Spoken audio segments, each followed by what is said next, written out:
하나님 우리에게 주신 말씀은 구약성경 레위기 23장입니다. 구약성경 레위기 23장 1절부터 8절까지의 말씀입니다.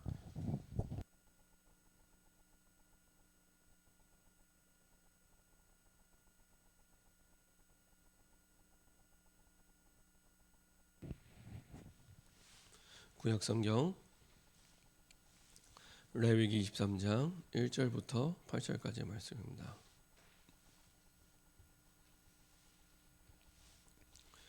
구약성경 레위기 23장 1절부터 8절까지의 말씀입니다.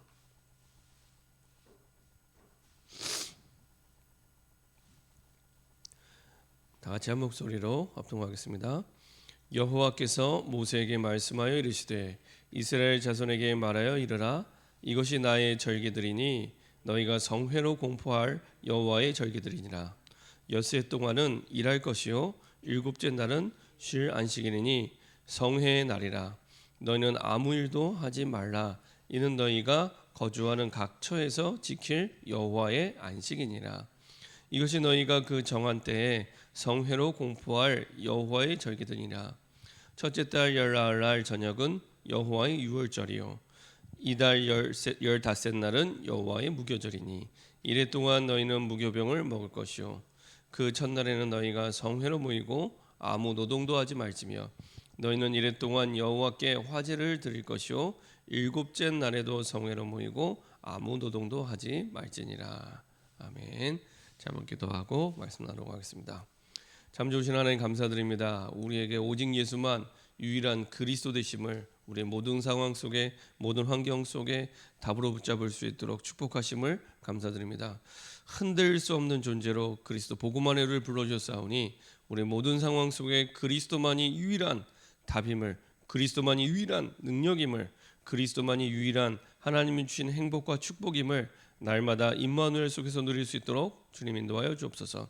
평생 잊을 수 없는 그리스도의 응답과 그 축복과 체험을 우리의 처한 환경 속에 보게 하시고 확인하게 하시고 누리게 하셔서 이 시대를 살리는 증인으로 설 수 있도록 축복하여 주옵소서.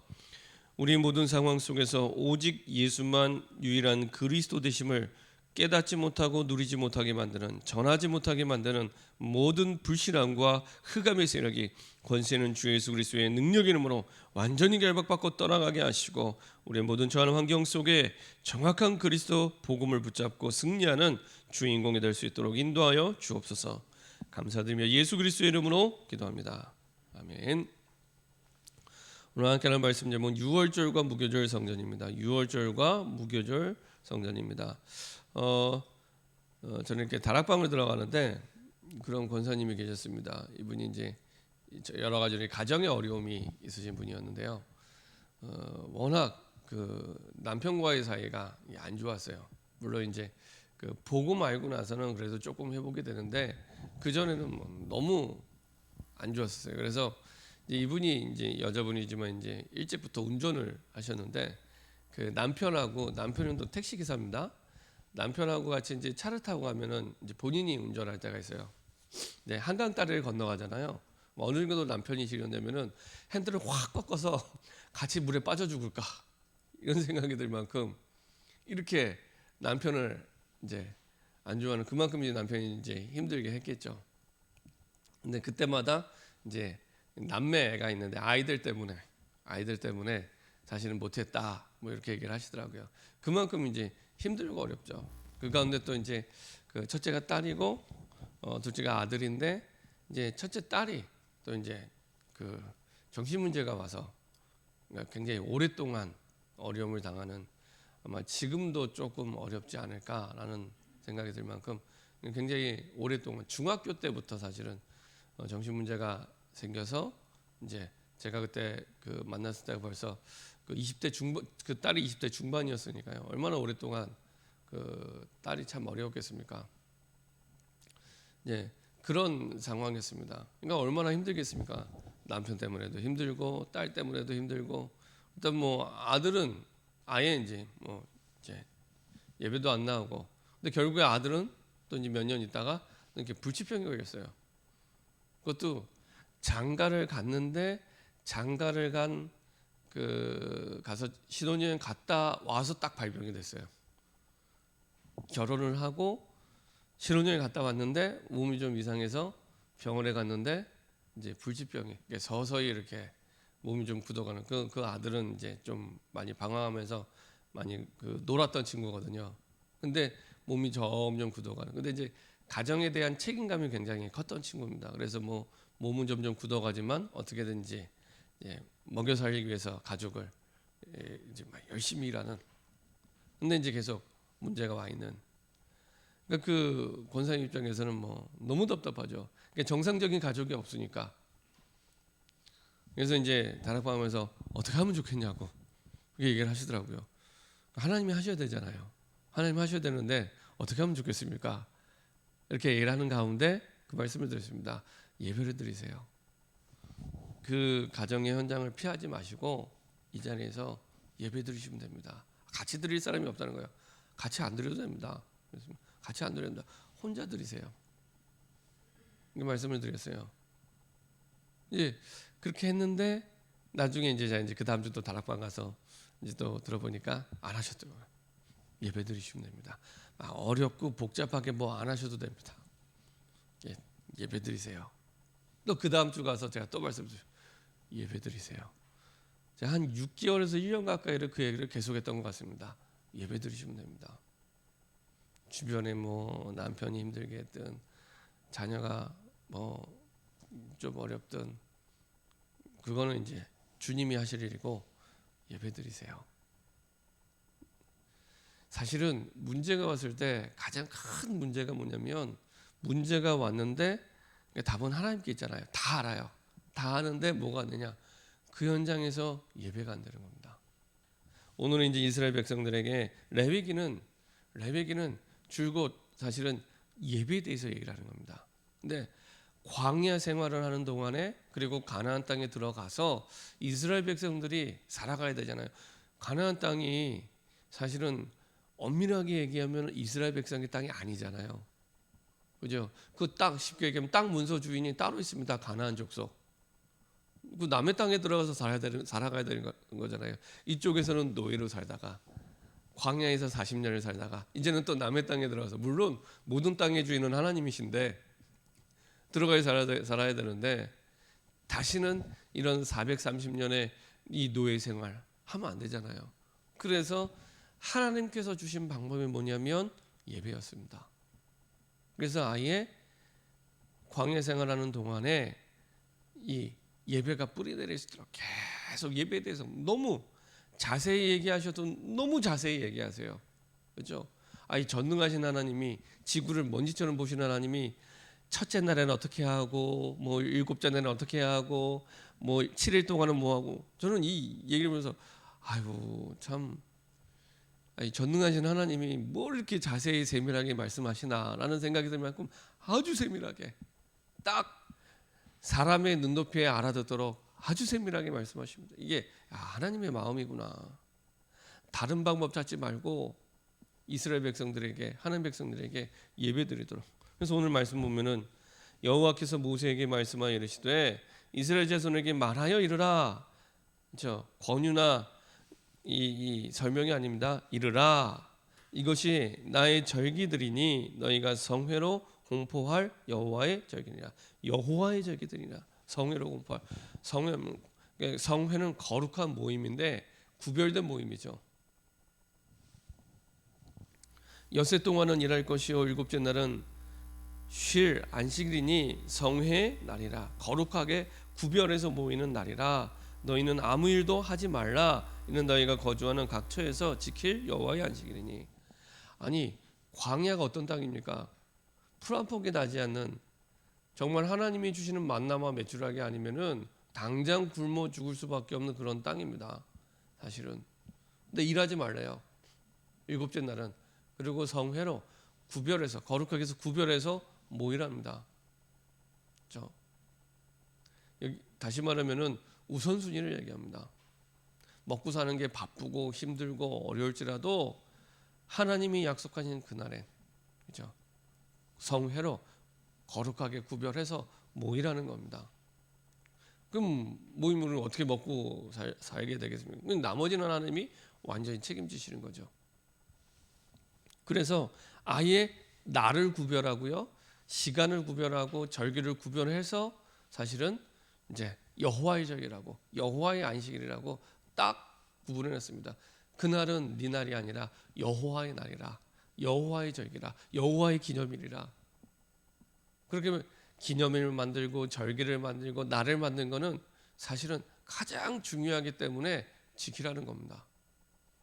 가장 첫 번째 순위에 두고 지키라는 겁니다. 만약에 제가 대통령하고 약속을 하잖아요. 그럼 제가 남는 시간에 내일 다 하고 뭐 쉬는 시간에 티타임에 가서 이렇게 만나고 그러지 않잖아요. 중요한 사람이기 때문에, 예를 들면 시골에서 부모님이라도 어머니, 내가 오늘 대통령을 만나러 가는 날입니다. 내가 잠깐 기다리는데 대통령 만나고 나서 내가 어머니 뵙겠다고 그렇게 얘기를 하겠죠. 중요하니까 가장 첫 순위에 두고 하잖아요. 우리의 생사 화복을 주관하시는 분은 하나님밖에 없습니다. 그렇죠? 그 어떤 사람도, 그 어떤 능력자도 우리의 생사 화복을 주관할 수 없습니다. 그러니까 모든 주권이 하나님 손에만 있습니다. 우리의 형편에 있는 것도 아니고 우리의 어떤 사정에 있는 것도 아닙니다. 문제 있는 것도 아닙니다. 그렇죠? 계속 지난주 계속 주일날 말씀드렸던 대로 하나님이 살아계시고 24시간 나와 함께 하시고 단 1초도 나를 떠나지 아니하시고 나를 얼마나 잘하시냐, 내 머리카락을 셀 만큼 나보다 나를 더 잘하시고 불꽃 같은 눈으로 눈동자처럼 이렇게 나를 24시간 졸지도 않고 주무시지도 않고 나와 함께 하시는데 지금 내 환경 속에 여러 가지 문제와 사건을 허락해 주셨어요. 안 막으셨어요. 충분히 막으실 수 있는 분인데 안 막으셨어요. 저는 그 말씀 준비하면서 그렇구나. 충분히 하나님은, 전능하신 하나님은 막을 수 있는데 안 막으셨어요. 왜 그랬을까? 분명히 이 문제를 내가 당하면 힘든다는 거 알고 계실 텐데. 그렇죠?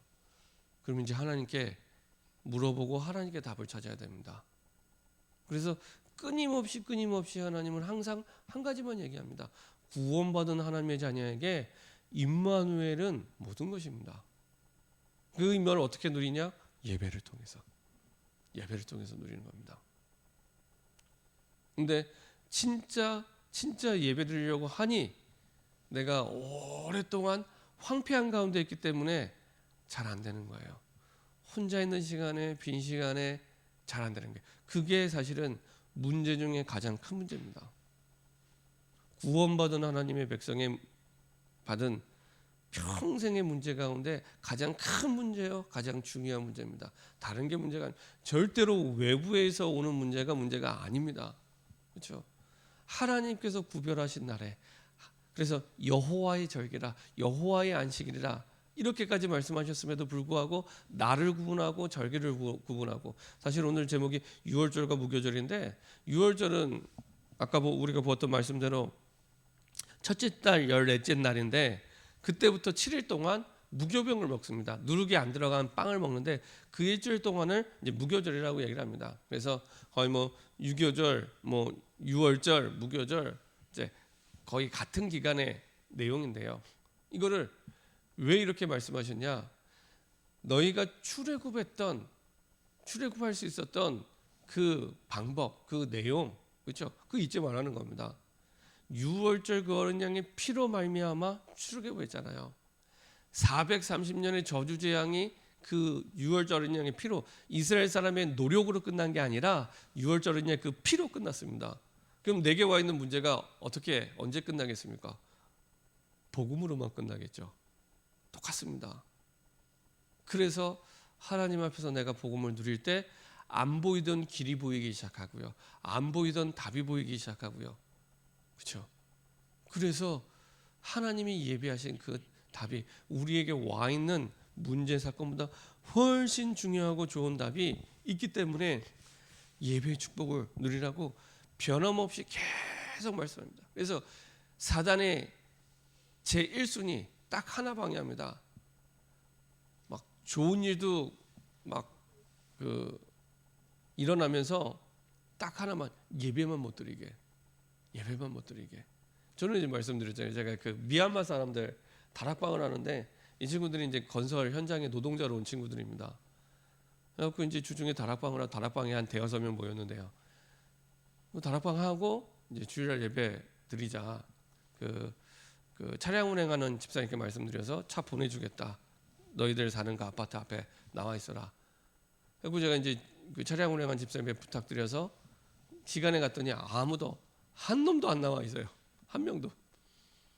나중에 다시 이제 연락을 확인해 보니까 주일날 다 일하러 간 거예요. 미얀마에선 청년들인데 다 일하러 갑니다. 야, 예배 드려야지. 했더니 하는 말이 주일날 일하면은 임금의 4배를 준대요. 3배에서 4배를 준대요. 그러니까 바로 주저함없이 돈 벌러 왔으니까. 그렇죠? 본인들 생각은 돈 벌러 왔으니까. 하나님 볼 때는 그게 아닌데 미얀마를 살릴 사실은 그 청년으로 하나님이 한국에 부르신 건데 제가 그렇게 얘기를 했어요. 너희들은 여기에 돈 벌러 온 것처럼 보이지만 그거 아니다. 하나님께서 너희 민족을 살리기 위해서 여기에 하나님 부른 거다. 그래서 너희들이 와서 돈만 번다면 진짜 불행한 거다. 진짜 불행한 거다. 그러니까 이게 미얀마 같은 경우는 불교가 90%의 나라입니다. 하나님이 거기서 이 먼 이 나라까지 돈 벌러 온 게 아니라 하나님 만나고 너희를 민족 살릴 중요한 사명자로 부른 거다. 얘기를 했는데도 주일날 다 돈 벌러. 그래서 요새 이제 미얀마 사태를 보면서 그때 이제 그 청년들이 생각이 나면서 안타깝다. 이런 생각을 이렇게 좀 하게 되면 기도하게 되는데요. 여튼 하나님께서 날을 정하고 때를 정하고 딱 한 가지 예배드려라.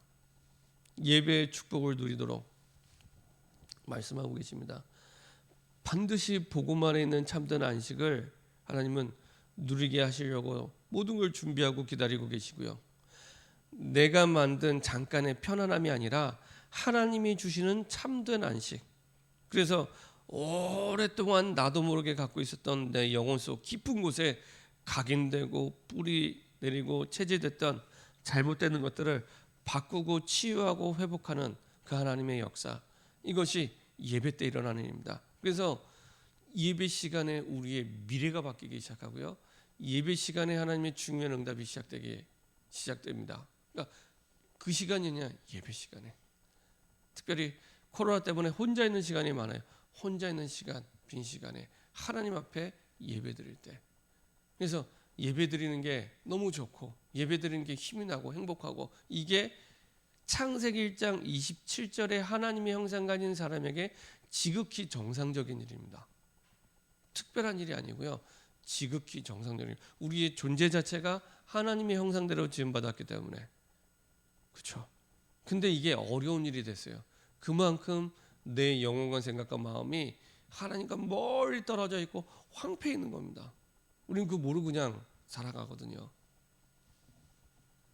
이렇게 예배를 누리게 되면 오는 응답이 있습니다. 참된 해방과 참된 능력을 누리게 됩니다. 진짜 하나님이 주시는 자유함을 누리게 하세요.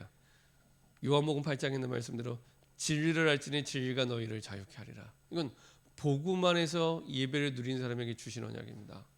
진리를 알지니 진리가 너희를 자유케 하리라. 진짜 하나님의 말씀을 내가 답을 얻을 때, 내가 처하는 환경과 상황에서 하나님이 주신 답을 얻을 때 이게요. 그때부터 참 평안함이 그야말로 요한복음 14장 27절에 세상이 줄 수 없는, 나를 낳아주신 부모님도 줄 수 없는 참 평안함을 그때부터 누리게 됩니다. 분명히 문제가 와 있는데 답을 아니까 평안해요.